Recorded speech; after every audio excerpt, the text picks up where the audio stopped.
Boa noite a todos.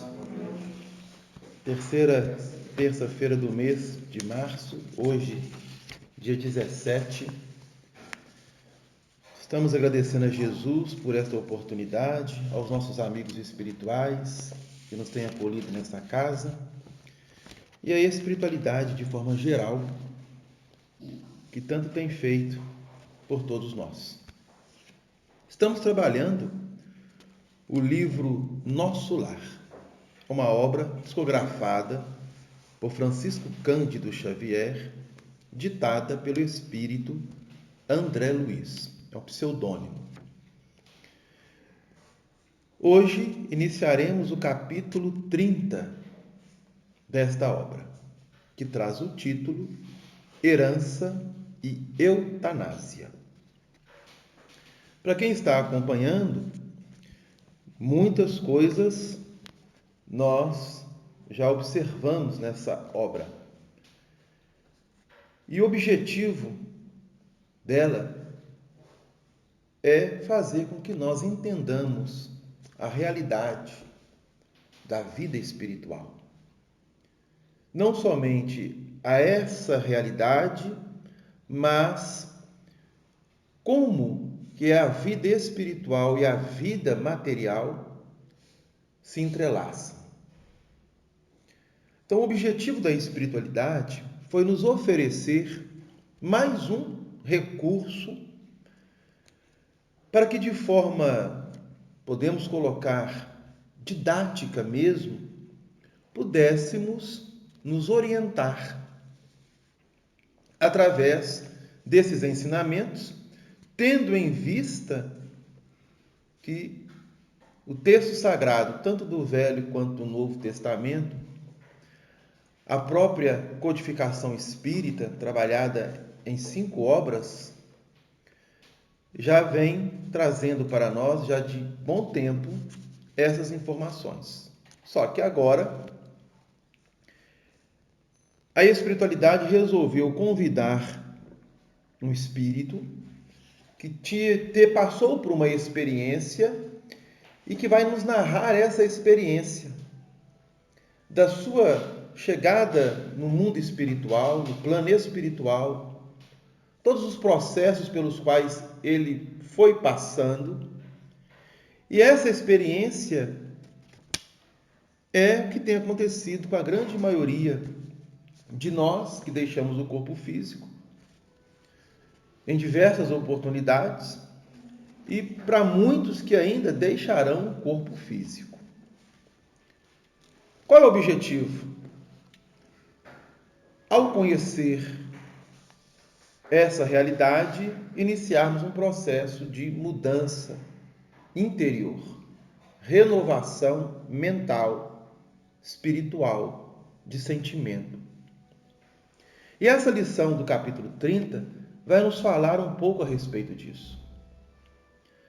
André Luiz, após ter passado um bom período em adaptação, em tratamento, ele, a partir de agora, recebe da espiritualidade um passaporte que lhe permite adentrar alguns dos ministérios que existem na colônia ou cidade espiritual, que dá nome ao livro Nosso Lar.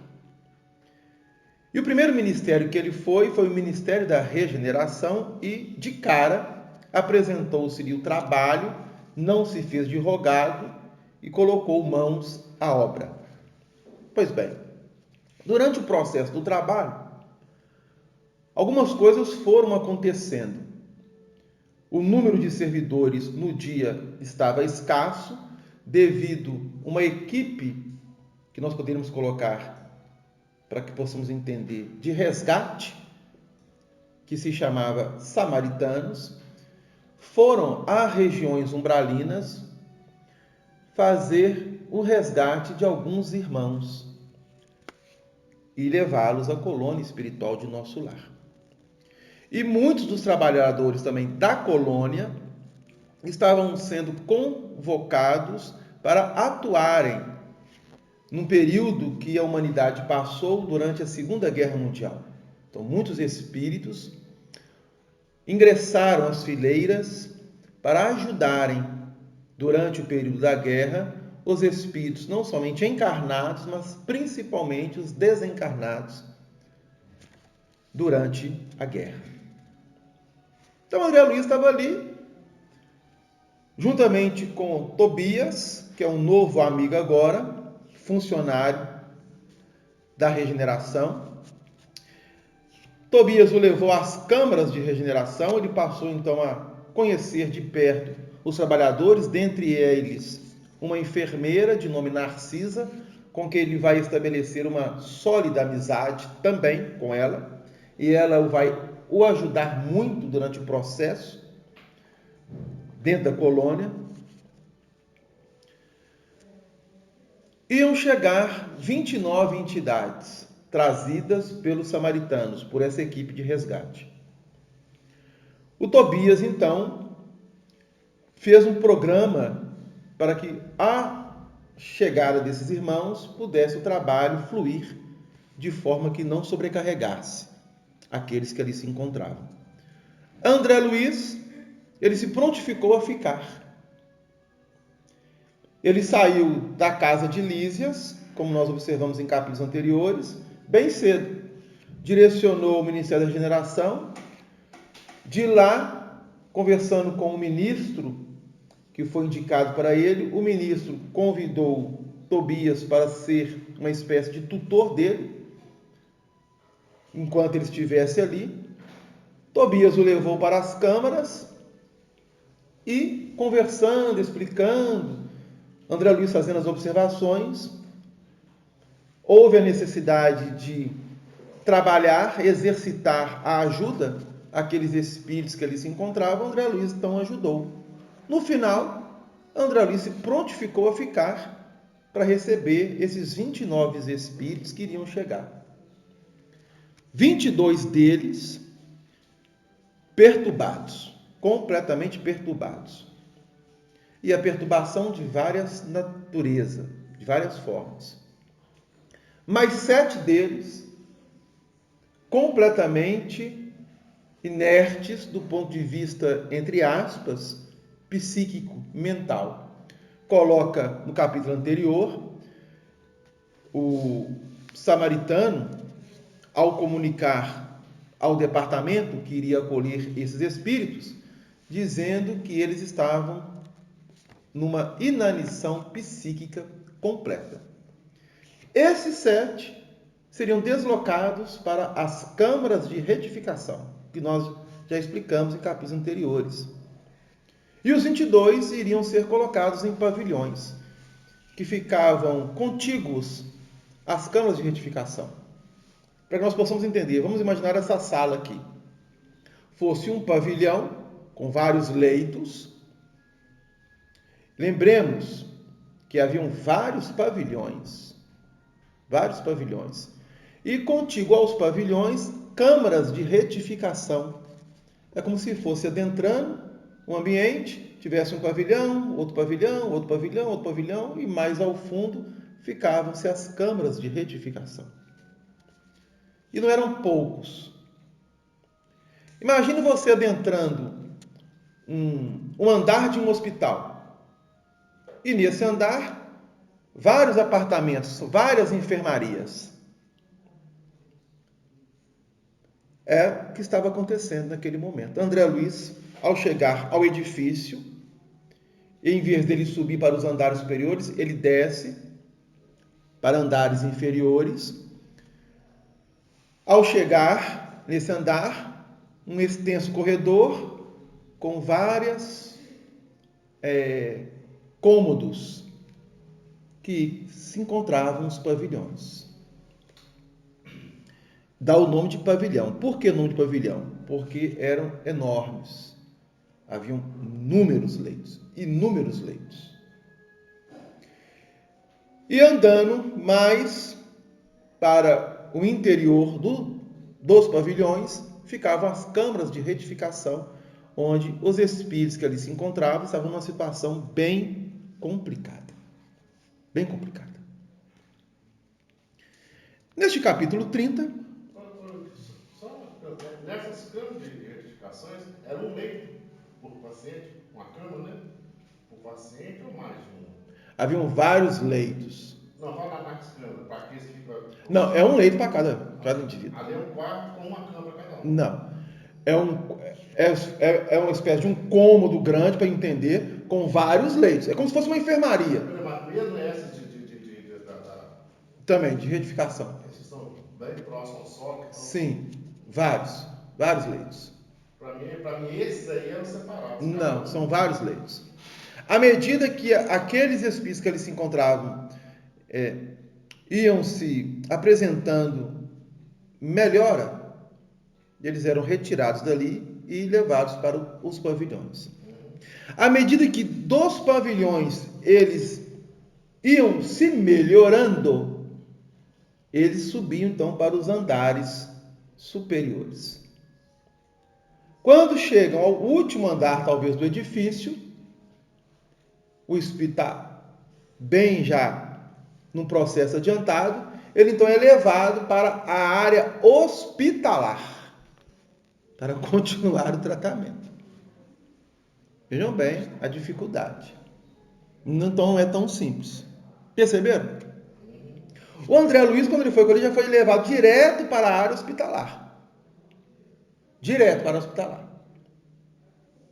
Porque a condição dele, mental, emocional, permitia isso, quando ele for acolhido. Lembremos que ele se ajoelha, reflete, faz uma prece de forma consciente, lembrando que realmente não poderia ser um pesadelo, que ele não estava num corpo físico. Então ele saturou, e após essa saturação ele faz uma prece sentida, após tantos anos de talvez ter evocado Deus, porque é muito comum, às vezes, alguns espíritos enfermarem assim, eu sempre tenho feito prece, faço prece, mas nunca sou atendido. Só que a prece, ela precisa ser nascida do coração. Se for da boca para fora, não vai adiantar de nada para a espiritualidade. Como temos registrado algumas vezes, a espiritualidade vai observar a intenção com que nós estamos colocando naquela prece. Pois bem. Você não são palavras bonitas, né? Não. Não. É a intenção, é a vibração, é a frequência espiritual que o espírito vai oferecer. O coração é sentimento, né? É sentimento. Então, é como que sentimento a gente está, né, colocando ali. Porque podemos proferir preces lindas, conforme no próprio Evangelho segundo o Espiritismo vai nos ensinar e esclarecer no capítulo 28. Do capítulo 28, que é o último capítulo do Evangelho segundo o Espiritismo, onde Allan Kardec faz um trabalho extraordinário a respeito das preces. E que é um capítulo bem assim, estudado, lido, observado por nós. É um capítulo importantíssimo, senão não estaria ali. O capítulo 28. 28, o último capítulo. O título do capítulo 30, Herança e Eutanásia. Então já avançamos 29 capítulos, estamos adentrando o 30º capítulo, ao longo de 50 que constitui a obra. Após André Luiz ter ajudado Tobias e Narcisa nas câmaras de retificação durante quase que o dia todo, houve um momento de relaxamento. Eles vão para uma espécie de uma sala contígua, onde ele deve ter uma água, algum suco, algum alimento com que pudesse também refazer as suas energias, porque perde-se energia também quando estamos desencarnados, e se desgasta, perde energia, suprimos como? Da mesma coisa que o encarnado, através do sono e de uma alimentação. Então, as pessoas pensam que vai desencarnar e vai se alimentar de vento. Para chegar a essa condição, precisamos caminhar muito. Pois bem, quando estavam na sala, uma espécie de um aparelho, nós poderíamos identificar como um telefone, um rádio de comunicação, falando que iriam chegar essas 29 entidades. Eram mais ou menos 18 horas e pouca. Por que 18 horas e pouca? Porque nos capítulos anteriores nós vamos observar que já tinha acontecido a prece coletiva. E em todos os ambientes da colônia espiritual haviam uma espécie de alto-falantes onde todos poderiam participar da prece coletiva. Independente se você estava trabalhando ou não. Era uma forma de fazer com que todos pudessem aderir a essa proposta. E a prece acontecia no período entre 17h40, 45 às 18 horas. Ok? Era o período da prece. E essa prece coletiva acontecia todos os dias na colônia, como acontece até os dias de hoje. Então, vai dando 17h40, 17h45, Nosso Lar e outras cidades espirituais fazem essa prece ao Pai, a Jesus e aos espíritos superiores. Seria bom se nós encarnados pudéssemos fazer também o mesmo. Na Terra, nós conseguimos captar isso, que é chamado o momento do Ângelus, quando as igrejas, era muito comum, há um bom tempo atrás, dar 18 horas, tocar os sinos, a igreja que tem sino, e num alto-falante, que ela coloca a igreja, colocar a Ave Maria. Aqui em Santa Mônica, a igreja de Santa Mônica ainda o faz. Antigamente fazia mais, hoje não está fazendo muito não, porque eu não tenho escutado, faz, porque às vezes eu não escuto. Lá pro meu lado Algumas fazem. rádios, né, fazem também. Oi? Algumas rádios fazem. A rádio faz, Alvorada, Faz. Então a gente entender como que nós conseguimos captar. São intuições que vêm do plano espiritual. Aí, André Luiz, Tobias não pôde ficar, Tobias foi embora porque ele tinha trabalho já agendado, como os espíritos são, ele já tinha um trabalho agendado, então não poderia ficar. Ele arquitetou um programa de trabalho porque ele era uma espécie de responsável ali por aquele setor. E André Luiz, eu fico. Aí o Tobias, tem certeza? Tem. Abraçou ele e tal. Por quê? É relatado que a carga horária de trabalho é de, no máximo, de 8 horas, o mínimo, e no máximo até 12 horas. Então, existe uma carga de trabalho na colônia, que o espírito pode oferecer até 12 horas. Mas como a situação exigia uma emergência, então André Luiz ele iria exceder essas 12 horas, passando a noite e a madrugada, indo embora só no outro dia. Engraçado, Delano. Essa situação, aqui na Terra também é assim, é influência, né? A lei trabalhista também é no máximo 4 horas após as 8 horas. Então, assim, as leis sobre transmissão criadas já com certas influências, né? Porque tudo aquilo que nós estamos trabalhando no plano visível é o que já acontece no plano invisível. Nós vamos adaptando à medida que nós vamos evoluindo, crescendo, moralmente, espiritualmente. Consequentemente, as leis materiais também vão se adaptando a essa proposta de mudança e transformação do espírito. Isso é algo natural. Ah, Delano, demora-se. Às vezes, gerações e gerações. Demora-se. Porque nós ainda somos espíritos que vamos colocar muito rebeldes diante da lei. Se nós fôssemos doce diante da lei, o panorama da humanidade seria outro. Completamente diferente. Mas como ainda somos muito rebeldes, precisamos caminhar de acordo com aquilo que nós estamos oferecendo à espiritualidade maior. Então André Luiz ficou ali com Narcisa. Ele se aproximou de Narcisa, e ao se aproximar de Narcisa, ele começou a conversar com ela, saber um pouco da história dela também. Ela narra um pouco. E aí teve um rapaz lá que apresentou uma crise. Narcisa foi até ele, André Luiz acompanhou, ela o acalmou. Depois eles voltaram para o ambiente onde se encontravam. E aí André Luiz inicia o capítulo 30 da seguinte forma: ainda não voltar a mim da profunda surpresa. Que surpresa? Da crise do rapaz que teve, que chamava-se Francisco. No capítulo anterior, o título é A Visão de Francisco. O rapaz estava se vendo dentro do túmulo e os vermes roendo o corpo físico dele, e ele sentindo aquelas impressões. E o odor era tão forte, mas tão forte, que André Luiz, ele, de certa forma, até quase que cambaleou quando se aproximou.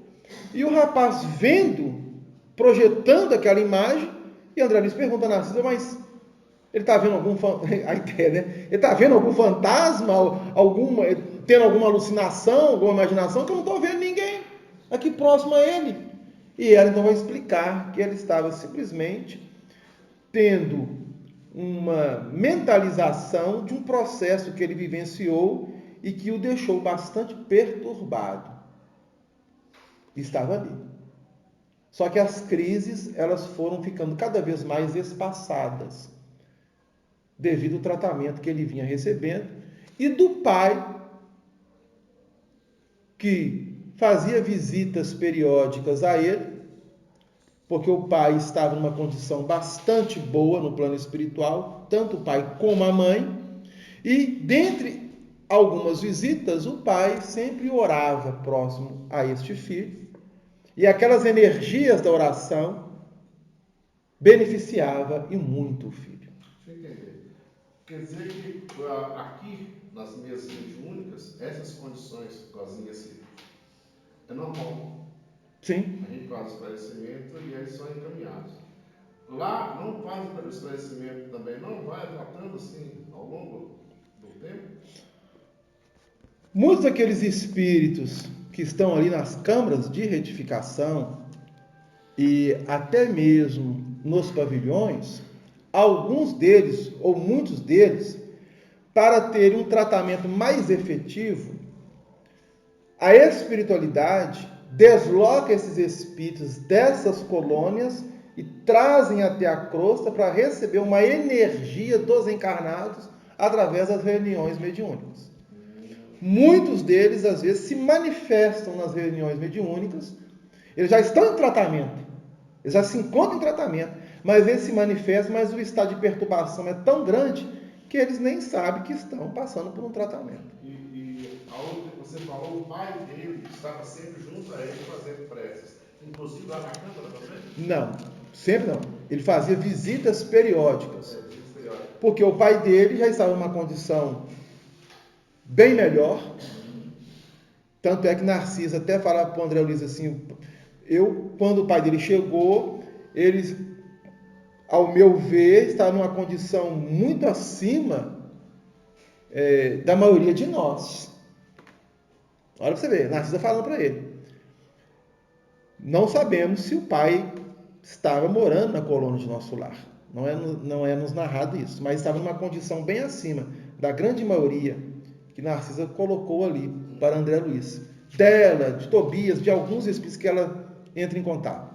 Pois bem. Deixa eu te perguntar uma coisa.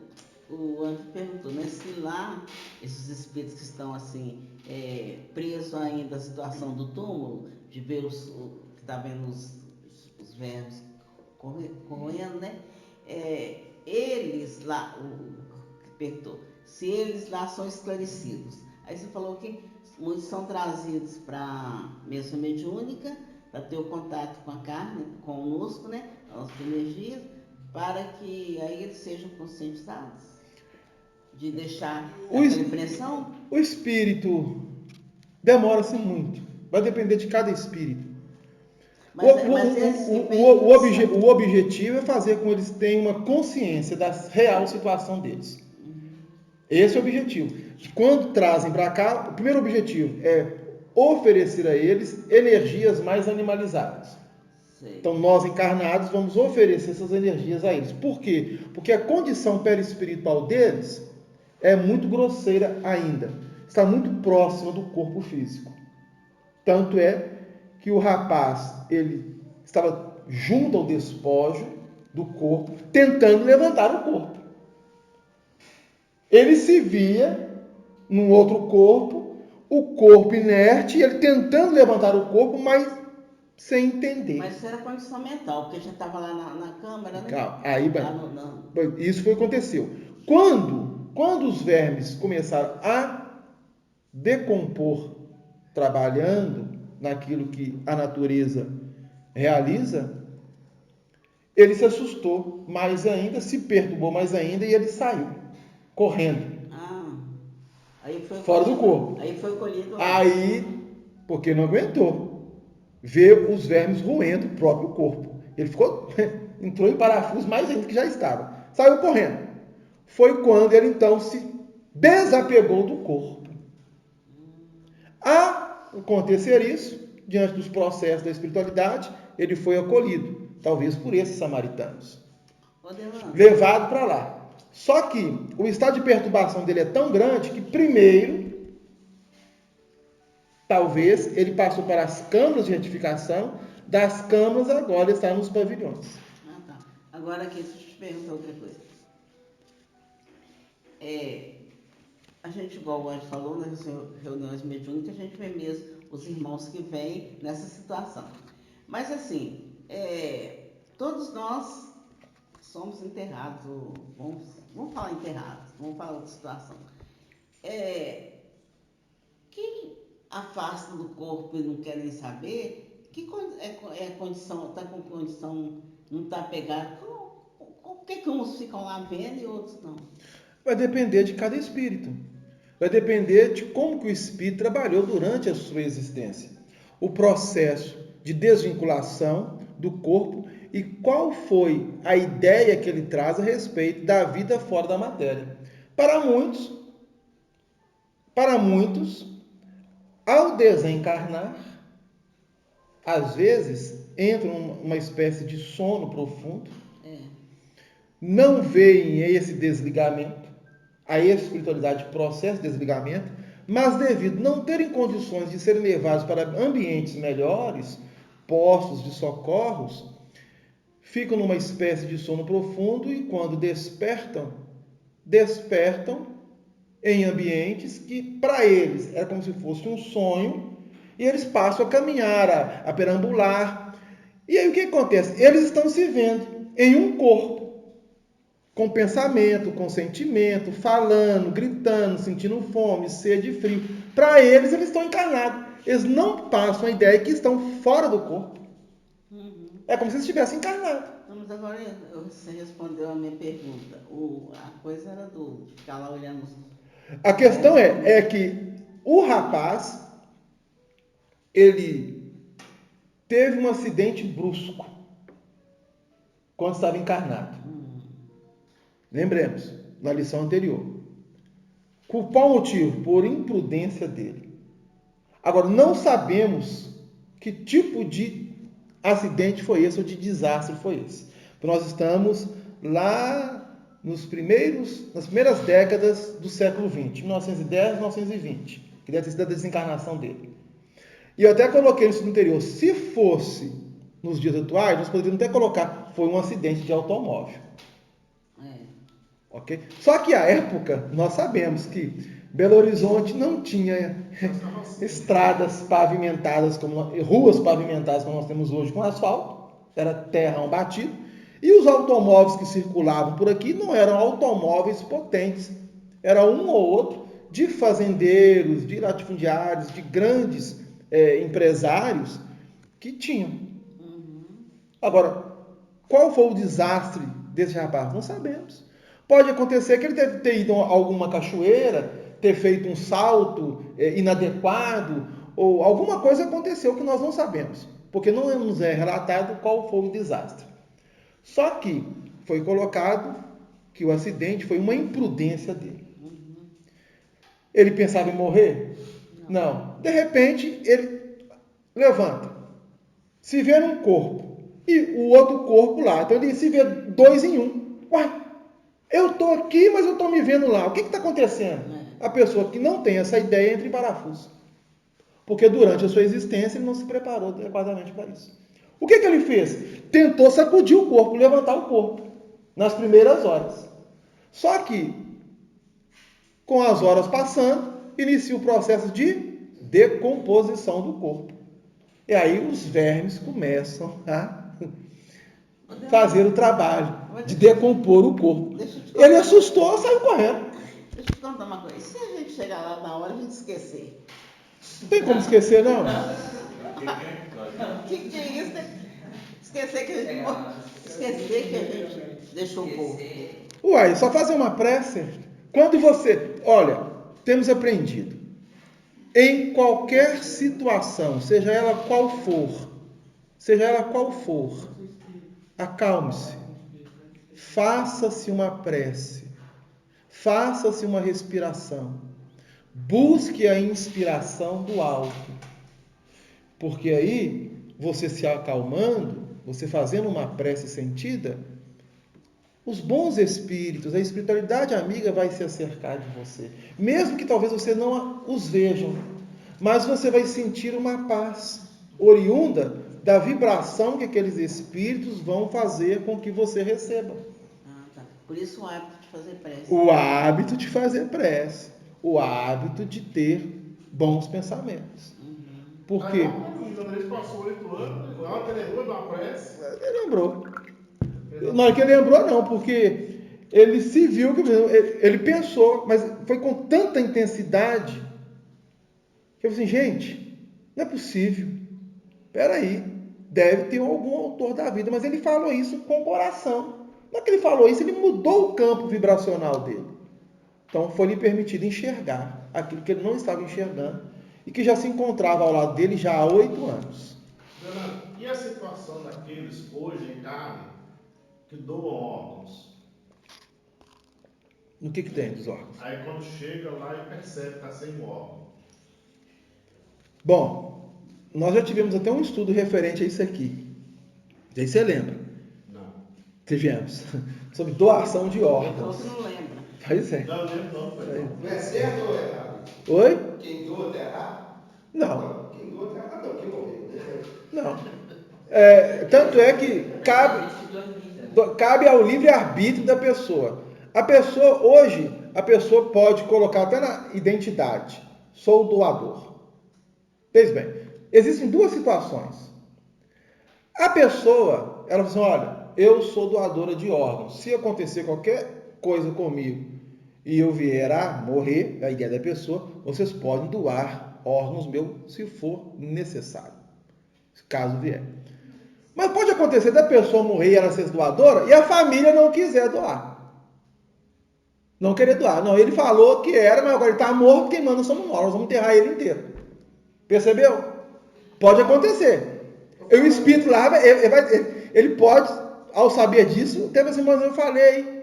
Agora, pode acontecer também que a pessoa não é doadora, ele vem a desencarnar e a família doa, sem o consentimento dele antes. Também cria-se um embaraço danado para o espírito do outro lado. Eu queria saber se, tipo assim, vamos supor, igualzinho o Ida falou. Aí ele doa em vida, aí ele desencarna. Ele está sem um órgão. Não. Não? Não. O órgão está no corpo físico. O rim, parece que tem 2. Você pode doar um, ficar com um. Eu acho que a dúvida das pessoas Não, é em relação ao perispírito. É o perispírito, que é, vamos supor, eu vou doar o meu coração, eu vou chegar lá sem coração? Não. Por quê? O corpo físico, ele tem os seus órgãos, que constituem o corpo. Quando o corpo, ele perde a sua vitalidade, que nós chamamos de morte ou desencarnação, a alma se desvincula do corpo. A alma, ao se desvincular do corpo, ela volta ao mundo dos espíritos, segundo a questão 149 dos espíritos, do livro dos espíritos, fala, volta a ser espírito, a sua condição anterior. Só que o espírito também tem um corpo que o reveste, que nós chamamos de corpo espiritual ou perispírito. O perispírito também é constituído de órgãos, iguais aos que estão no corpo. Porque o corpo perispiritual é o molde do corpo físico. Então, quando você chega lá e você se vê em um corpo conforme o corpo que você tinha, você faz uma confusão para quem não está acostumado com a ideia. Qual que é a ideia da pessoa? Que ela não morreu. Tanto é que nas reuniões mediúnicas eu não morri. Eu estou aqui conversando, falando, explicando. Estão me vendo? Como é que eu morri? Então, essa é a confusão. Percebeu? Agora, o corpo físico ele tem os seus órgãos, que é do corpo físico. Acabou? Vai ser enterrado. Quando a alma se desprende, ela se desprende no corpo perispiritual, que tem toda a aparência e os órgãos em funcionalidade conforme o corpo físico. A grande questão é, se eu doar um rim, tem dois. Se eu doar um, eu vou chegar lá no corpo pessoal com menos um rim? Não. Porque o que se doer é do corpo físico, não é do corpo perispiritual. Perceberam? Então essa é a grande confusão que as pessoas fazem. Mas a pergunta que eu fiz assim, ele doa aqui, muitas vezes na base do oba-oba. Não tem aquela consciência que realmente ele quer doar o órgão. Doa. Pronto. Quando chega, ele vê o corpo físico sem o órgão. Né? Aí eu penso nessa situação. Neste caso, o espírito ainda está apegado à matéria. É um espírito que mesmo colocando, eu vou doar meus órgãos, eu sou doador de órgãos, ele ainda está numa condição, vamos colocar assim, em relação aos processos de espiritualização, sem uma adesão adequada. Para não colocar uma outra palavra, que seria ainda inferior. Ok? Por quê? Quem doa órgãos e quem desencarna, o que vai ficar fazendo perto do corpo? Esperar os vermes morrer, igual assim aconteceu com o rapaz? Se ele ficar ali, que mostra a condição espiritual dele, apegada à matéria. Mas aí ela planta aquela confusão. Aí entra em perturbação. Aí é um outro critério. A mesma coisa aquele que desencarna a meio de cirurgia após amputar em braço, perna, na tentativa da medicina em manter a vida, porém não vai.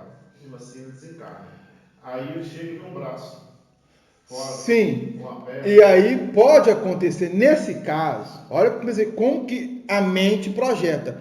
Ele desencarna, passando por uma cirurgia, aí o corpo perispiritual dele se desliga do corpo físico. Ele vem retirando o braço. Ele pode entrar no processo de perturbação e o braço perispiritual, ele olhar assim e ver sem braço, no perispírito, por causa da sua condição mental. Mas ele está com o braço. Ele está, mas a condição mental dele, para ele não tem. Porque ele acha que o braço é físico. E projeta no corpo perispiritual. Isso acontece mais nas vezes. Percebeu? Então isso é muito comum. Vai depender do espírito. Pois bem, então, na lição aqui, o André Luiz, conversando com Narcisa, mal voltando daquela surpresa profunda da impressão do rapaz, né, da projeção mental do rapaz em ver ali ele colocando os vermes, e Narcisa explicando para ele o que tinha acontecido, aproximou-se Salústio, que é também um dos outros enfermeiros lá, informando a Narcisa. Então você vê que nós tínhamos Tobias e Narcisa, que tinha ali uma ascendência sobre as pessoas.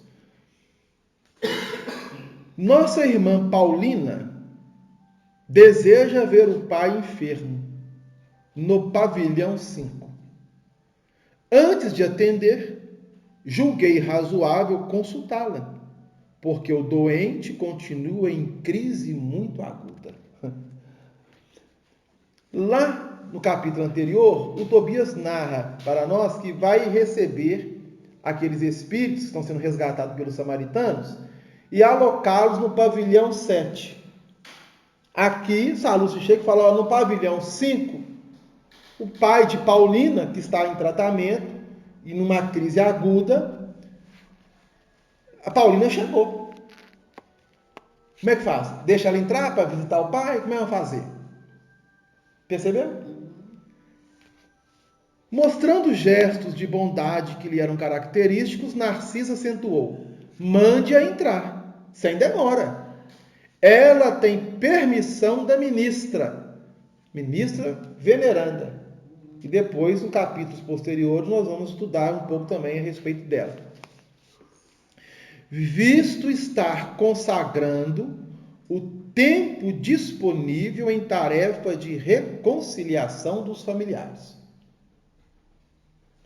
Então, Paulina, entidade espiritual que na matéria estava num corpo físico feminino, desencarnou, está no plano espiritual, na colônia de nosso lar, ajudando os familiares num processo de reconciliação.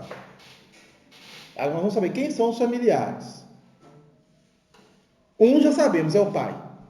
Está ali, desencarnado. Então ela é filha.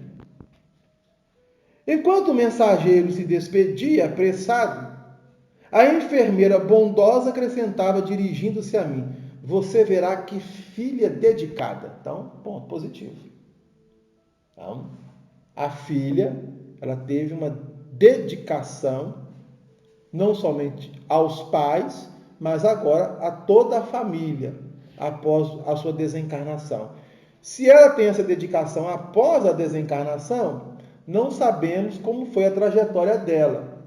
O que podemos afirmar é que ela estava receptiva aos ensinamentos e poderia ser, por que não, já uma entidade espiritual um pouco acima da condição dos outros familiares.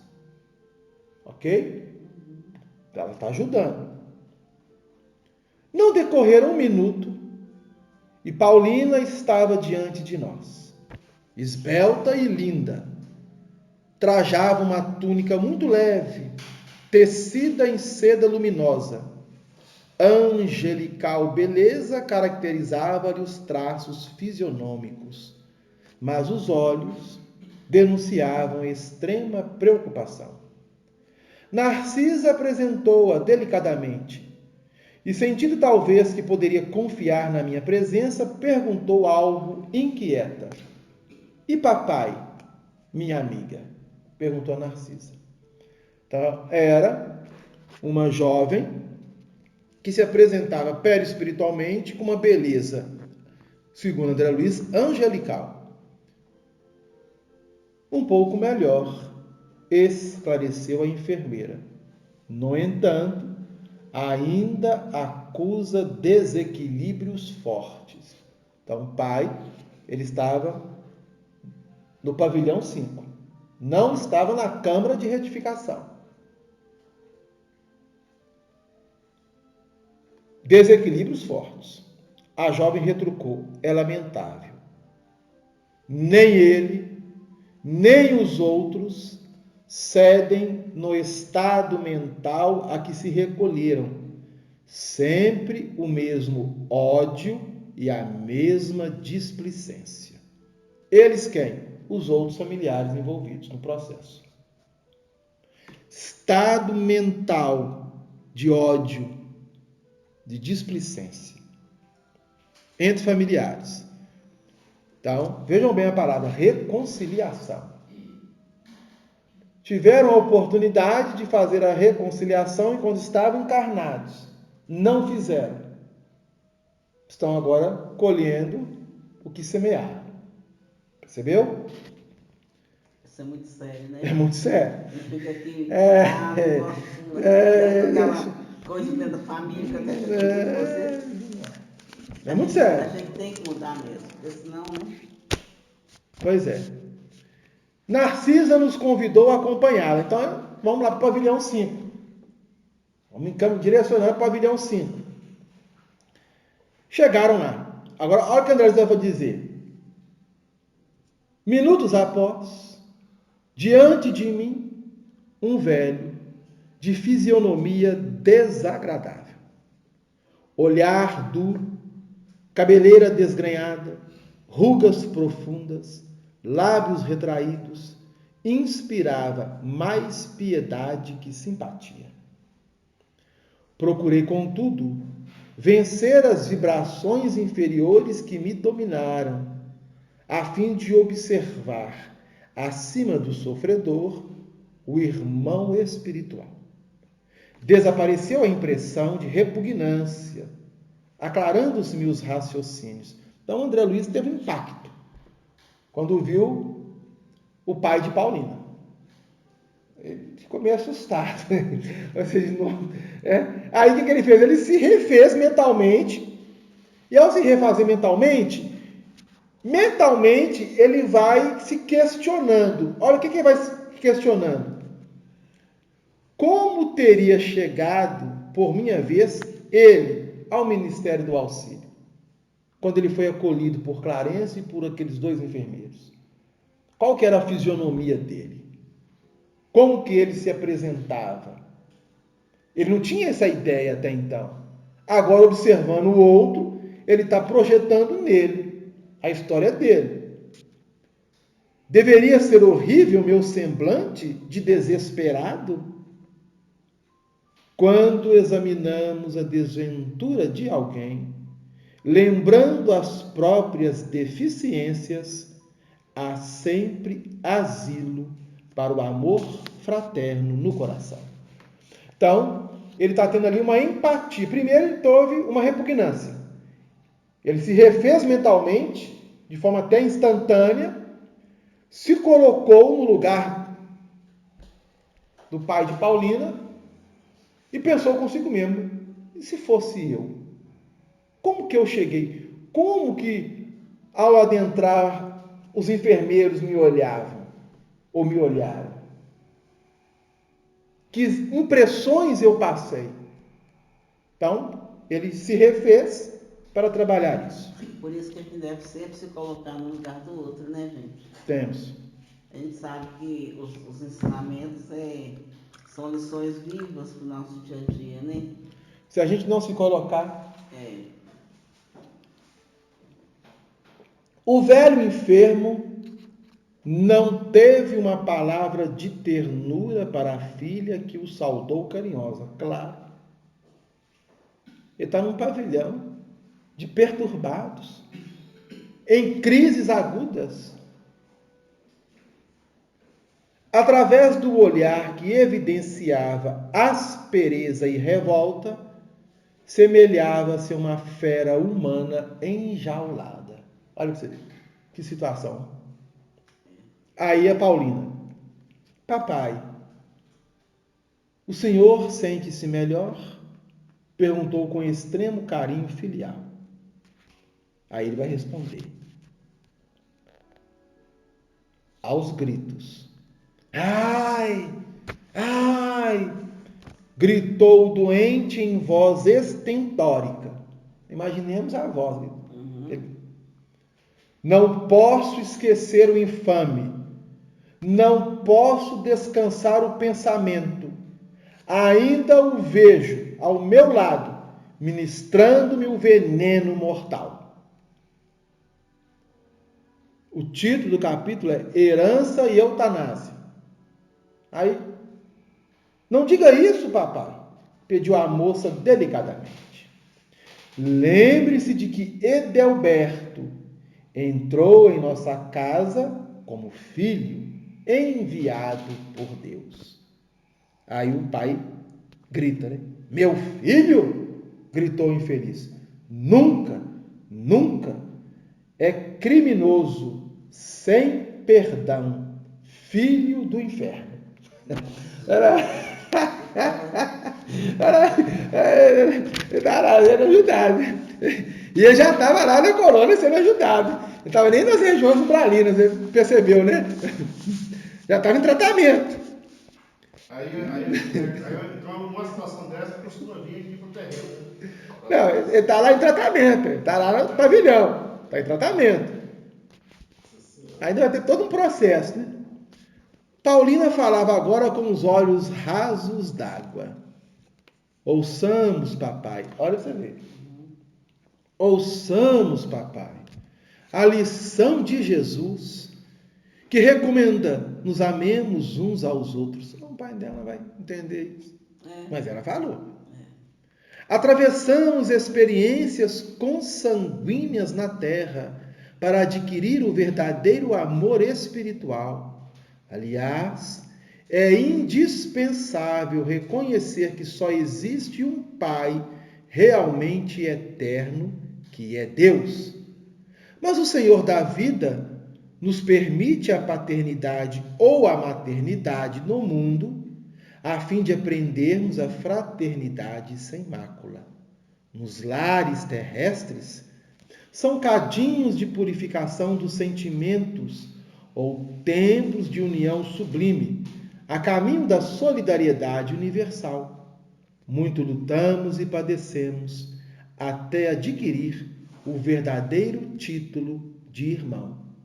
Somos todos uma só família na criação, sob a bênção providencial de um Pai único. Então, ela vai trabalhando com o Pai.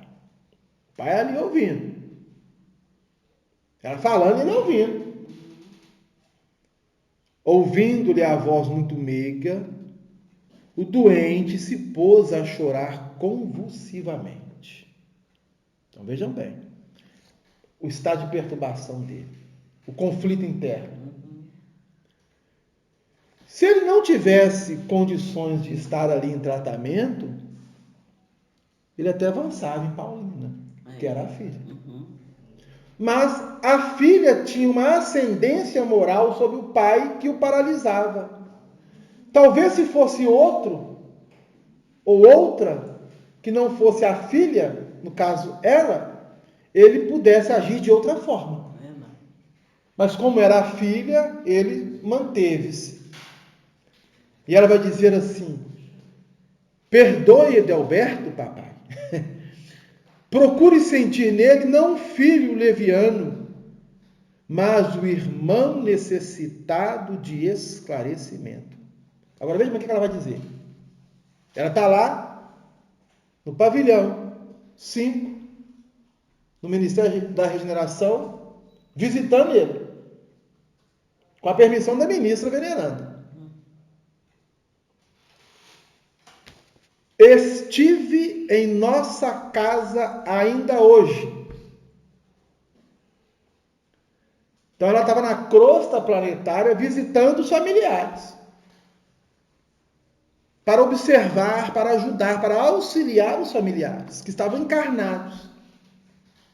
Ela saiu da crosta, retornou à colônia, foi lá visitar o pai. Olha você ver. Então, definindo para nós que já é uma entidade em uma condição já bastante, poderíamos dizer assim, tranquila em relação a esse trânsito de plano físico e espiritual, sem passar por problemas nenhum. Ela já dominava isso, né?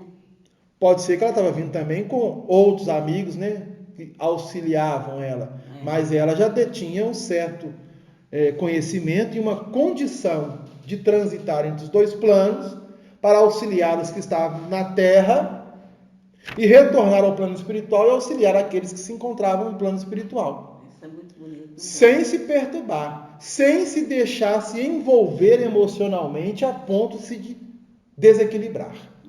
Perceberam? Isso vai muita condição do espírito, né? Sim. Porque senão ele já alcançou isso aí, né? Agora o que ela disse, né?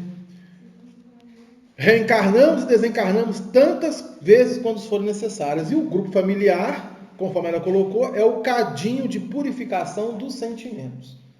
templos de união sublime a caminho da solidariedade universal. Então ela está dando ensinamento para ele, para nós, e para o André Luiz estava ali ouvindo, né? Porque lembremos da família de André Luiz, da condição dele.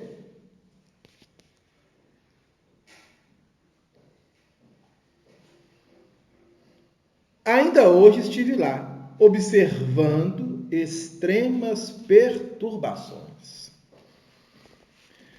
Daqui deste leito, olha para você ver o que ela está dizendo. Daqui deste leito, o Senhor envolve todos os nossos em fluidos de amargura e incompreensão, e eles lhe fazem o mesmo por idêntico modo.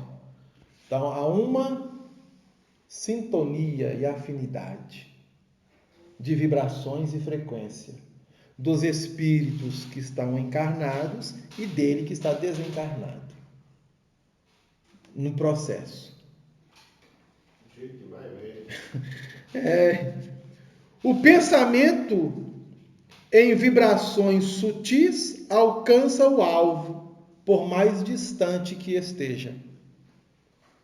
O pensamento em vibrações sutis alcança o alvo, por mais distante que esteja. A permuta de ódio e desentendimento causa ruína e sofrimento nas almas. Mamãe recolheu-se faz alguns dias. A mãe ainda estava encarnada. Aonde? Em um hospício. Ralada de angústia. Amália e Cacilda entraram em luta judicial com Edelberto e Agenor, em virtude dos grandes patrimônios materiais que o Senhor ajuntou nas esferas da carne. Então, a situação. O pai desencarnou, os familiares encarnados começaram a ter atritos por questões da herança. A mãe entrou num processo de perturbação, porque os filhos começaram a brigar, naturalmente colocando para ela, você tem que ficar do nosso lado, e ficou aquela confusão, a ponto da mãe entrar num processo de perturbação mental, que fez com que ela fosse internada em um hospício. Ficou louca. Loucura.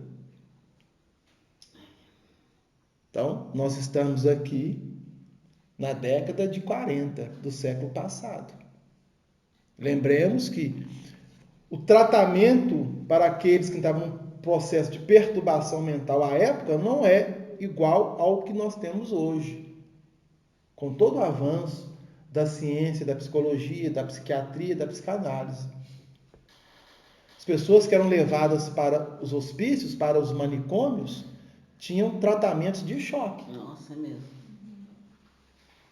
De choque.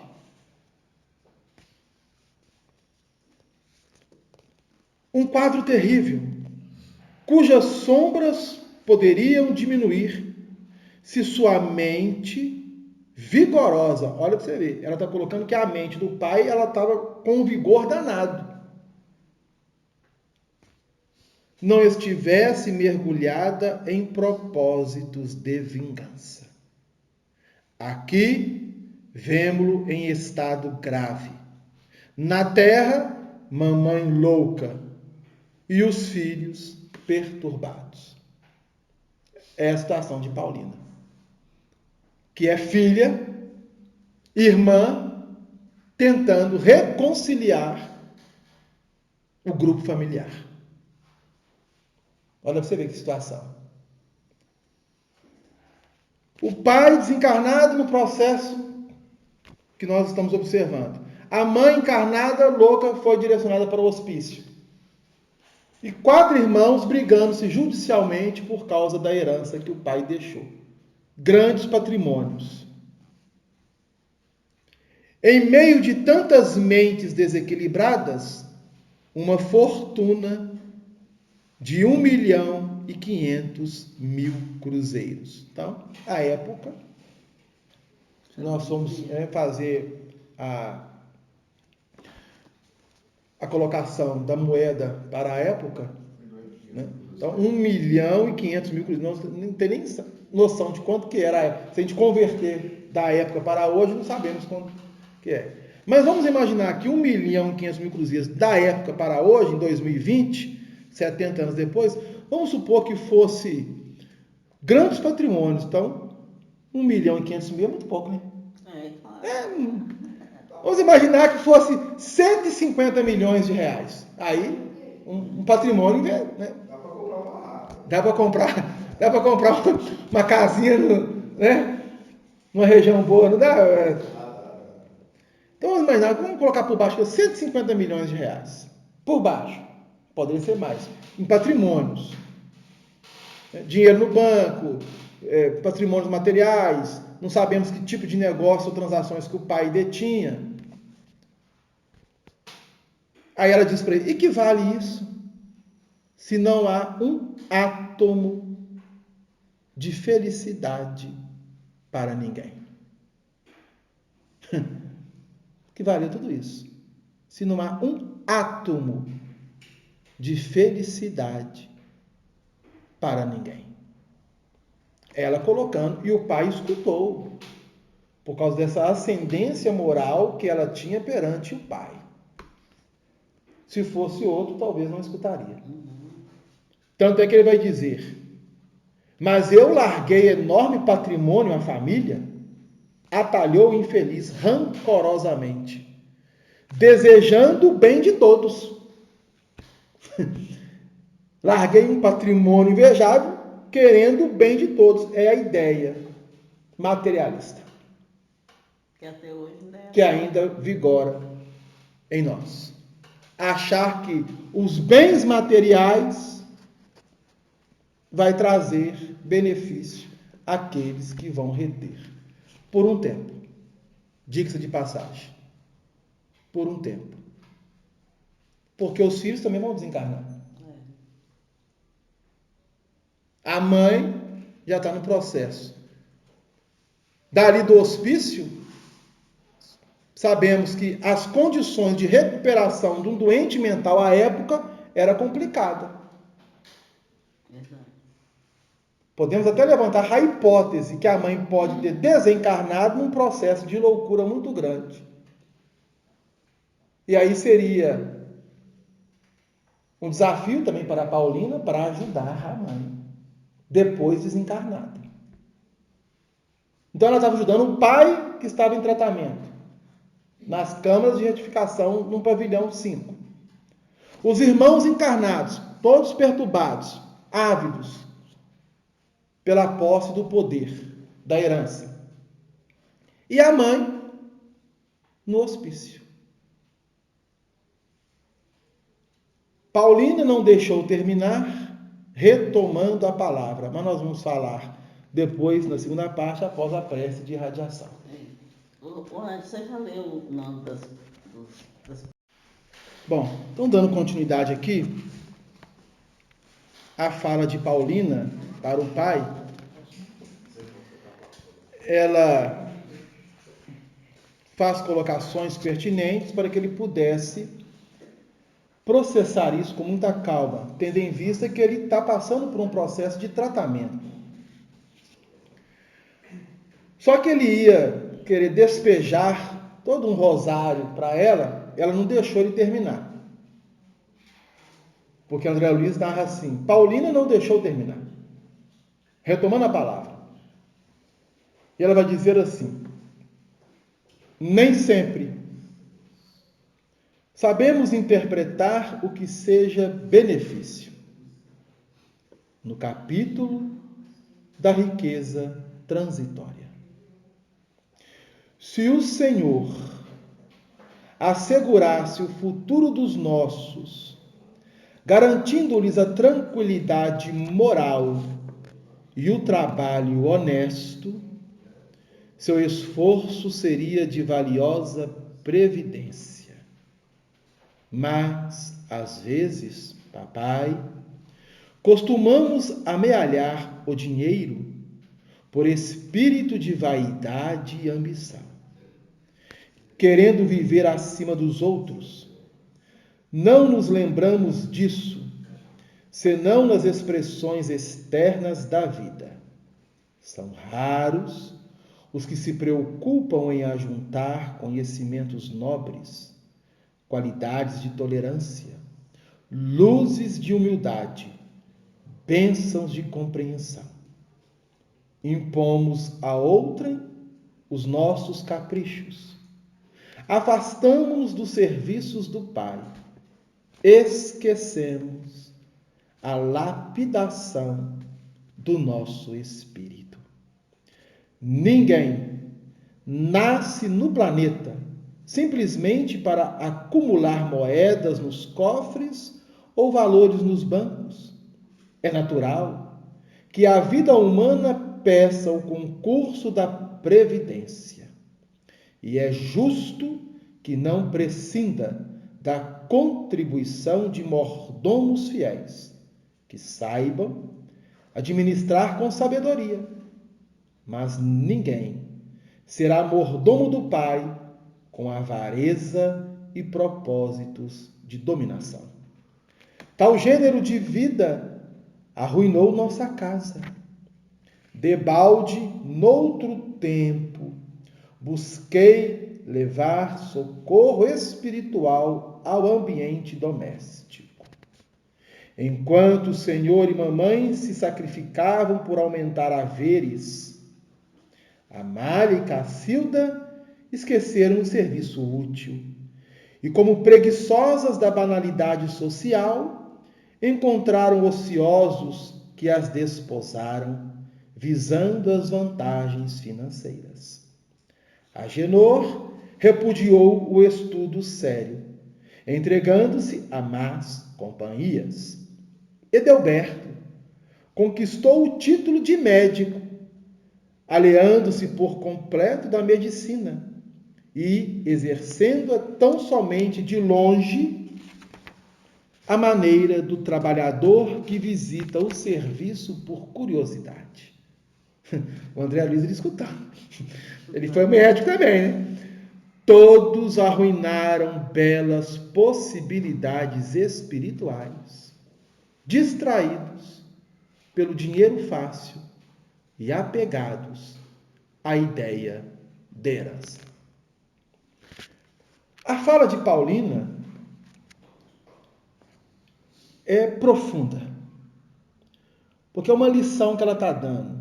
Quando ela coloca noutro tempo ou outros tempos, tentei modificar a situação, levando socorro espiritual ao ambiente doméstico. Ela está projetando a época que ela estava encarnada. É isso que eu estou pensando, se ela está desencarnada. Não, a época que ela estava encarnada. Mostrando aos pais e aos irmãos que a vida não se limitava, não se restringia àquilo que estava oferecendo a eles. O pai e a mãe, ávidos de buscar cada vez mais lucros financeiros para um bem-estar, e os filhos se beneficiando desses lucros, conforme o pai colocou aqui. Leguei patrimônio enorme à família, desejando o bem-estar de todos. O campo vibratório mental deles estava apenas na matéria, esquecendo a essência que somos. Paulina estava tentando trabalhar com os familiares as questões de natureza moral e espiritual que todos desprezaram. Todos. Ela desencarna. Não sabemos qual foi o motivo da desencarnação dela. Primeiro, talvez que o pai, ou depois do pai. Ao chegar no plano espiritual, devido à forma como ela está se apresentando aqui, tendo a permissão da ministra veneranda e tendo trânsito livre na colônia e na crosta para ajudar os familiares que estavam encarnados, e o pai que estava desencarnado em processo de tratamento, nas camas de retificação. Então, o coeficiente de espiritualidade dela estava muito bom, estava ótimo. Experiências que ela regimentou, não somente na vida que ela teve juntamente aos familiares, a última existência, mas de outras existências. Porque nós vamos processando isso gradativamente. Nós vamos trabalhando o nosso processo, conforme ela colocou aqui, de lapidação do nosso espírito. É a fala dela. Impomos a outros nossos caprichos. Afastamos-nos dos serviços do Pai. Esquecemos a lapidação do nosso espírito. Ninguém nasce no planeta simplesmente para acumular moedas nos cofres ou valores nos bancos. Então, o movimento do pai e dos filhos, porque os pais são responsáveis pelos filhos, estava todo ele voltado para as questões de natureza material e o bem-estar que a matéria oferece a cada um de nós. Então ela está conversando com o pai.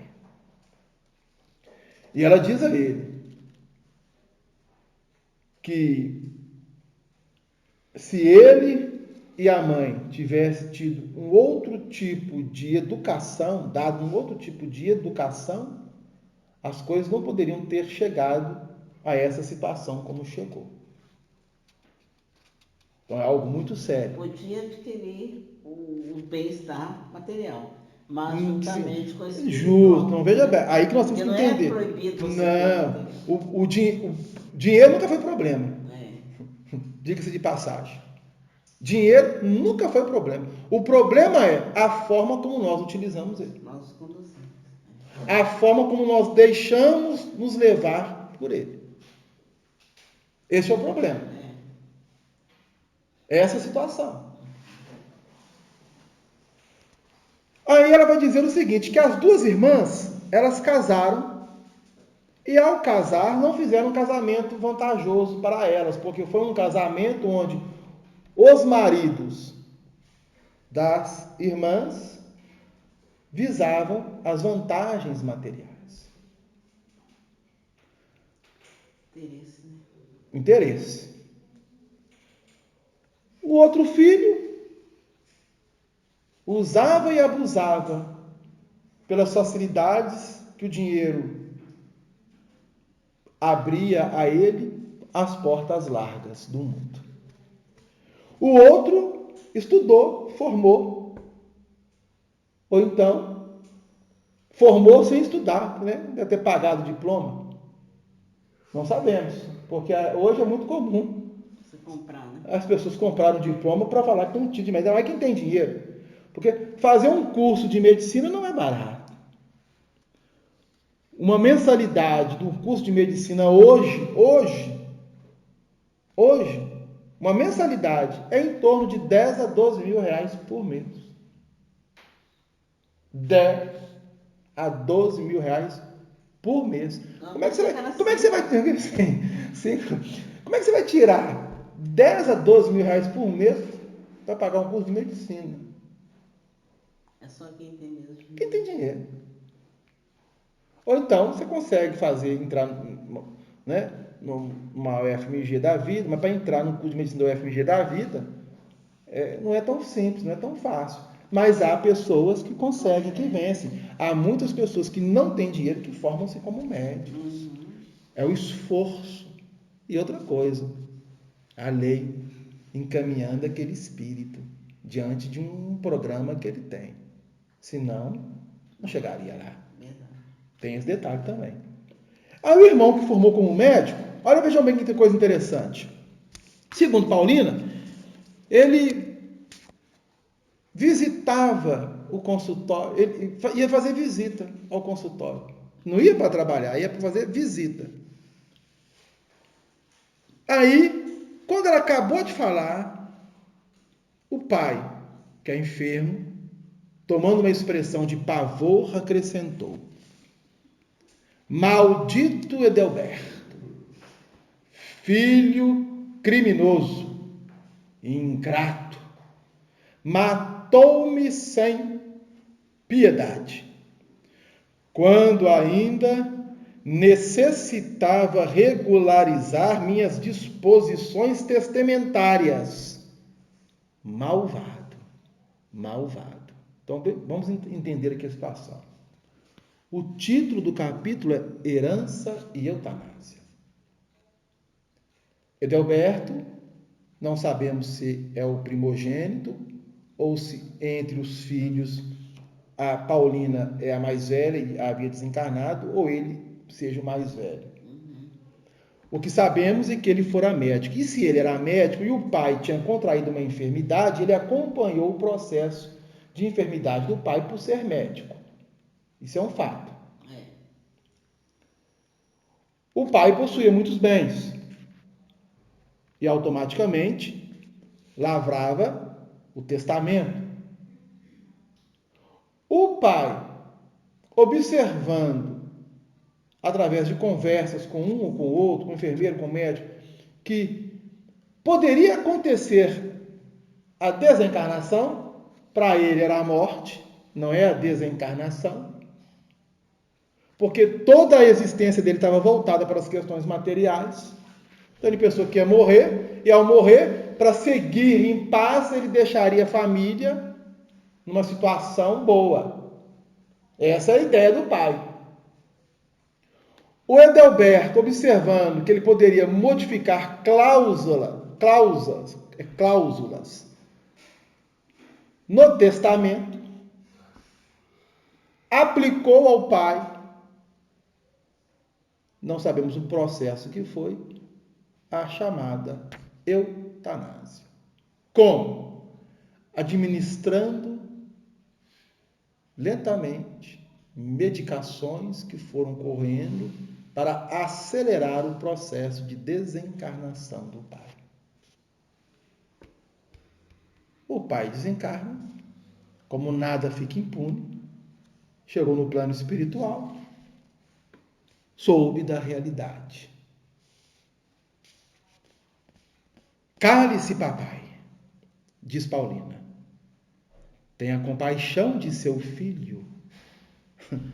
Agora, um pedido complicado. Perdoe e esqueça. Perdoe e esqueça. O velho, porém, continuou a praguejar em voz alta. A jovem preparava-se para discutir, mas Narcisa endereçou-lhe significativo olhar. Chamando Salústio para socorrer o doente em crise. Então ele entrou em crise. Ele começou a falar, a tal ponto que Paulina, papai, cale-se. E queria argumentar mais coisas, mas não ia adiantar de nada naquele momento. Narciso, observando a cena, faz um gesto expressivo para ela se conter. Salústio se aproxima para socorrer o doente, que passa a entrar em crise.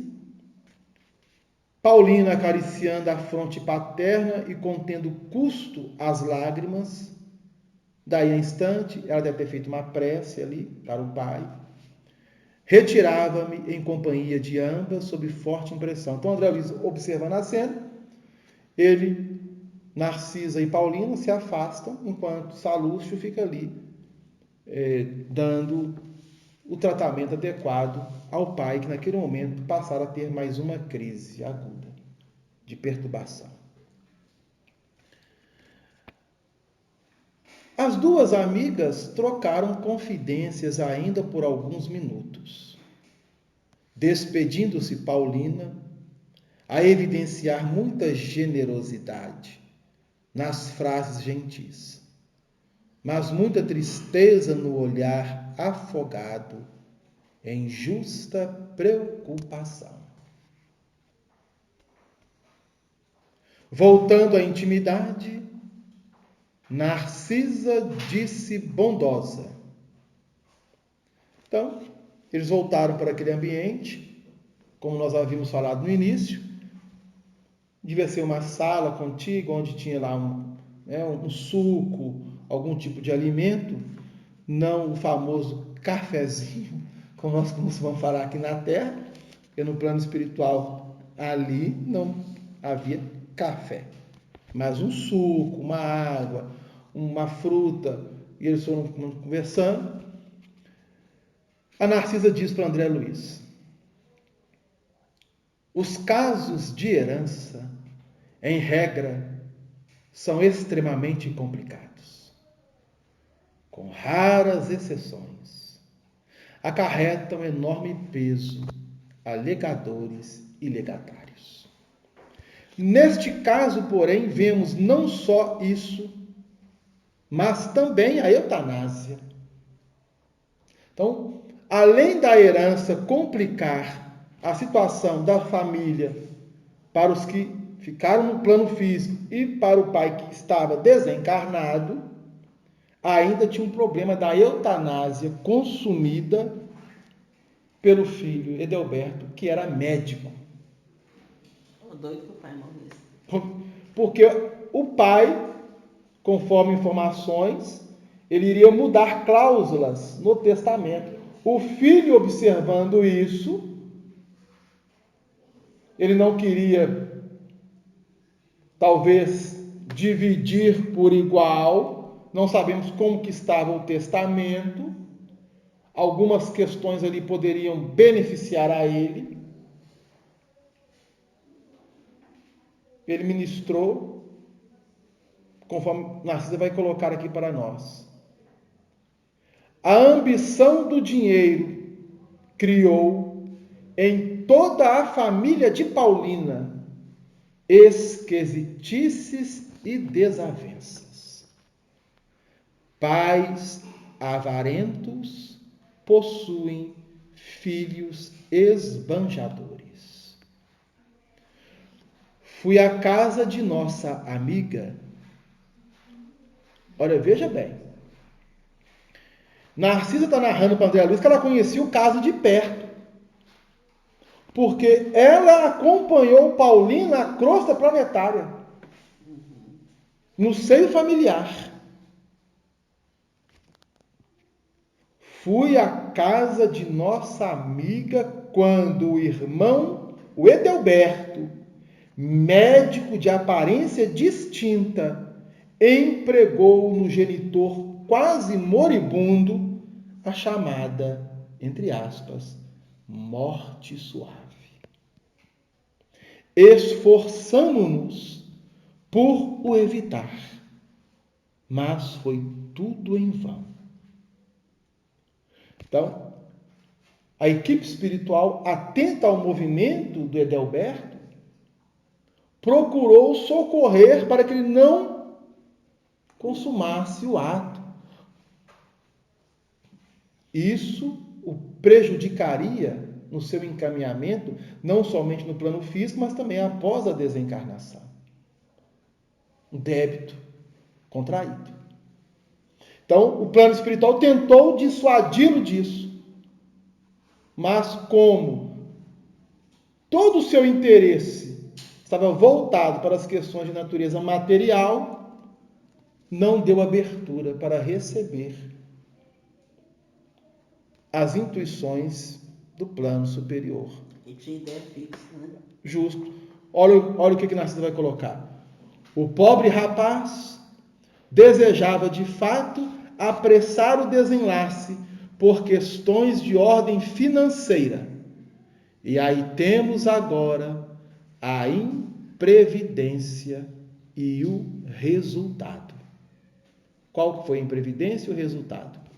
O ódio e a moléstia. O ódio e a moléstia.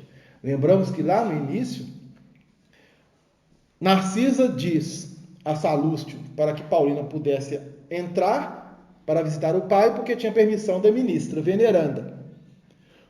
Porque Paulina estava trabalhando no processo de reconciliação dos familiares.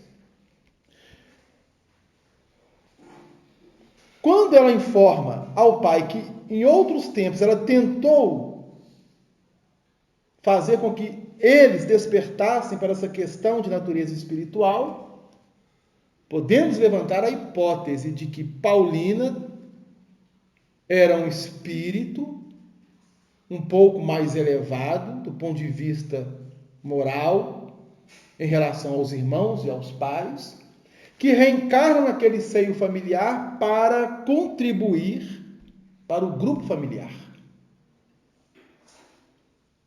Mas, enquanto muitos de nós nos encontramos presos ao corpo de carne, nós invertemos. Colocamos a vida espiritual como algo ilusório e a vida material como a realidade. É o contrário. A matéria é ilusão e o espiritual é a verdade. Agora, o pai de Paulina estava tendo essa veracidade. Coisa que a mãe jamais poderia imaginar, porque para a mãe o pai morreu, ela se perturbou com a situação, não deu conta, mostrando aí uma fragilidade do ponto emocional do espírito, se permitindo entrar num campo, num processo de loucura, trauma emocional, pela perda do marido, pelas ações dos filhos. Ela não se deu conta, ela não deu conta. A filha, que tinha um equilíbrio e que era talvez um esteio para a família, já estava desencarnada. Não deu conta, foi para o hospício. E aí, Narcisa diz a André Luiz: Deus criou seres e céus, mas nós costumamos transformar-nos em espíritos diabólicos, criando nossos infernos individuais. Então, Narcisa dá uma lição para André Luiz, que o Pai cria seres e céus, mas nós invertemos ao criarmos em nós tudo aquilo que é contrário à lei divina pela nossa rebeldia e, obviamente, como consequência, os infernos com os quais nós nos movimentaremos dentro deles, porque nós o exteriorizamos. Então, o papel da família no plano físico é muito importante. Muito importante. E Paulina está destacando para nós aqui, através da sua fala, justamente isso. E o livro Nosso Lar é um convite, uma reflexão para nós encarnados, porque todos os 50 capítulos do livro estão nos chamando a atenção para isso. Todos os capítulos do livro. Para a nossa mudança. Né? Nosso processo de mudança. Nosso objetivo é mudar. Aí, ela vai dizer aqui, para que nós possamos apenas ampliar um pouco, que o papel dos pais, ele representa algo fundamental no processo educacional dos filhos. Então, veja bem,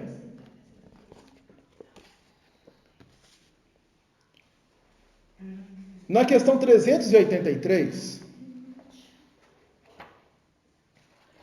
do Livro dos Espíritos,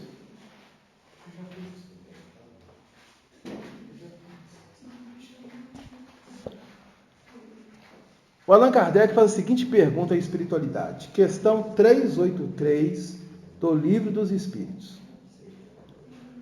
Qual é para o espírito a utilidade de passar pela infância? Então, Kardec está falando aqui do processo de reencarnação. O pai de Paulina e a mãe de Paulina reencontraram-se, namoraram, se casaram. Tiveram 5 filhos. Paulina, mais 4. Agenor, Edelberto, Cacilda e Amália. E ela, Paulina.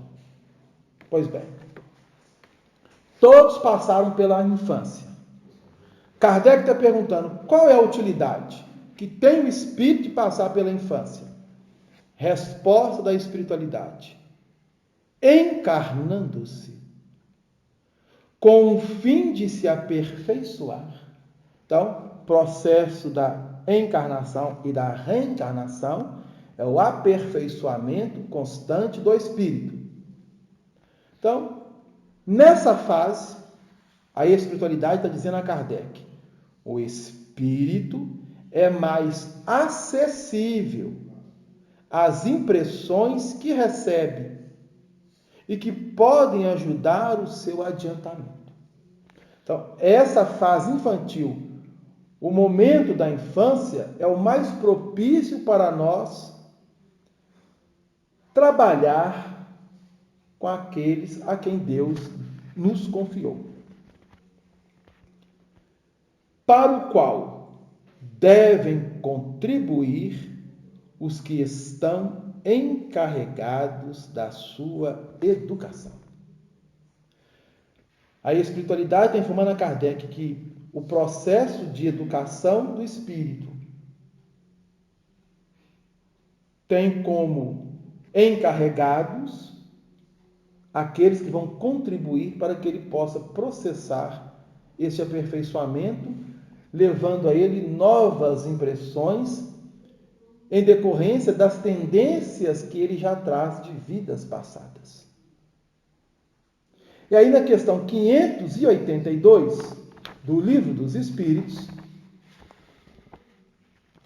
Kardec, ao perguntar à espiritualidade se a paternidade e a maternidade são consideradas como missão,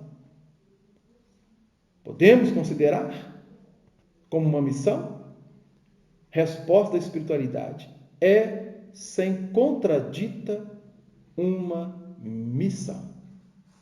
E ao mesmo tempo um dever muito grande, que implica mais do que o homem pensa, sua responsabilidade para o futuro.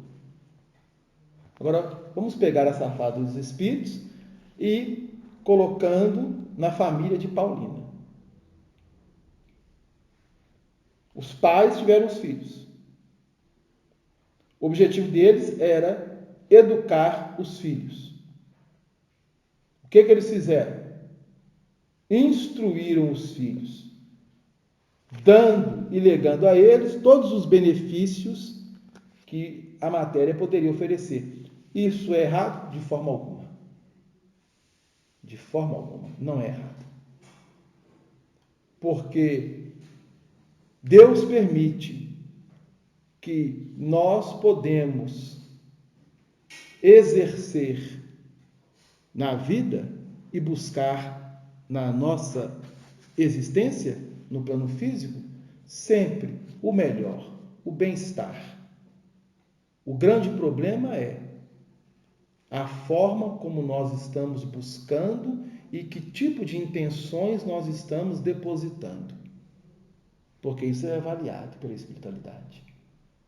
No caso das irmãs e dos irmãos de Paulina, com desregramento devido às questões de natureza sensuais e outras que vão processar um desregramento para o espírito encarnado.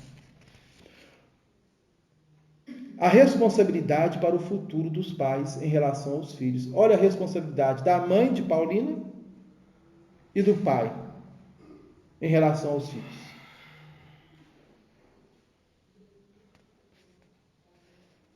Deus põe a criança sob a tutela dos pais para que esses a dirijam no caminho do bem. Deus põe a criança sob a tutela dos pais para que estes a dirijam no caminho do bem. Caminho do bem é cumprimento da lei divina. E lhes facilitou a tarefa, dando à criança uma organização débil e delicada, que a torna acessível a todas as impressões. Mas há os que mais se ocupam de endireitar as árvores do pomar e de fazê-las carregar de bons frutos do que endireitar o caráter do filho. Olha o que esse está dizendo. Há os que se preocupam e se ocupam em endireitar as árvores do pomar e de fazê-las carregar de bons frutos do que endireitar o caráter do filho. Se este sucumbir, por sua culpa, terão de sofrer a pena. E os sofrimentos da criança na vida futura recairão sobre eles, porque não fizeram o que lhes competia para o seu adiantamento nas vias do bem. Olha a responsabilidade dos pais. Aí o Kardec falou assim, bom, mas fica difícil, né? Aí ele faz uma pergunta que é o seguinte, e se uma criança se transviar, apesar de todos os cuidados dos pais, eles serão responsáveis? Olha que coisa interessante. Se a criança, então, se transviar de tudo aquilo que ela recebeu com carinho, com afeto, os pais direcionando no caminho do bem, lá no futuro, se essas crianças vierem a sucumbir, os pais serão responsáveis? Resposta da espiritualidade: não. Por causa do livre-arbítrio. Mas, quanto mais as disposições da criança são más, mais a tarefa é pesada e maior será o mérito se conseguirem desviá-la do mau caminho. Para nós refletirmos, pegando essas duas perguntas do Livro dos Espíritos e somá-las com essa lição do capítulo 30 da obra Nosso Lar, intitulada Herança e Eutanásia. Então nós fechamos o capítulo 30 também hoje, da obra de Nosso Lar. Então nós agradecemos a oportunidade, que Jesus possa nos abençoar. Que assim seja. Fechamos por hoje.